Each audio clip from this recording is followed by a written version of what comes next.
એક સુરતમાં security guard મહિલાએ યુવાનને તમાચો માર્યો છે। સુરતના લાલભાઈ સ્ટેડિયમ ખાતે આ ઘટના બની છે। બિગ ક્રિકેટ લીગની મેચ દરમિયાન બારાબારીની આ ઘટના સામે આવી છે। સેમીફાઇનલમાં મોટી સંખ્યામાં દર્શકોએ મેચ જોવા માટે આવ્યા હતા અને જે દરમિયાન દર્શકોને સિક્યુરિટી ગાર્ડ વચ્ચે મારામારી થઈ હતી।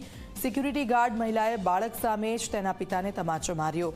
કયા કારણથી માથાકૂટ થઈ તે જાણવા નથી મળ્યું। સિક્યુરિટી ગાર્ડના વર્તનથી દર્શકોમાં રોષ જોવા મળ્યો। સ્ટેડિયમમાં થયેલી બબાલનો આ વિડીયો છે સતત વાયરલ થઈ રહ્યો છે। સંવાદદાતા ચેતન અમારી સાથે ફૂલ લાઈન પર જોડાઈ ગયા છે। ચેતન, આ જે વિડીયો સામે આવ્યો છે તેને લઈને લોકોમાં રોષ પણ જોવા મળી રહ્યો છે, કારણ કે મહિલા સિક્યુરિટી ગાર્ડે યુવકને તમાચો માર્યો હતો। શું બની હતી આ ઘટના?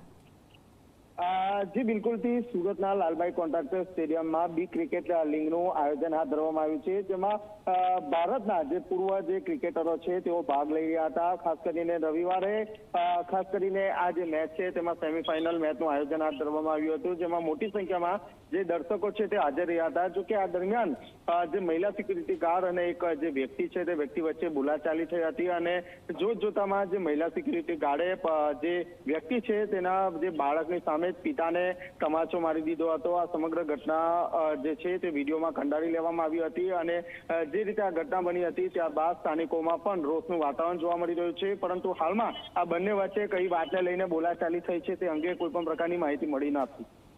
બિલકુલ, આભાર ચેતન સમગ્ર વિગત બદલ।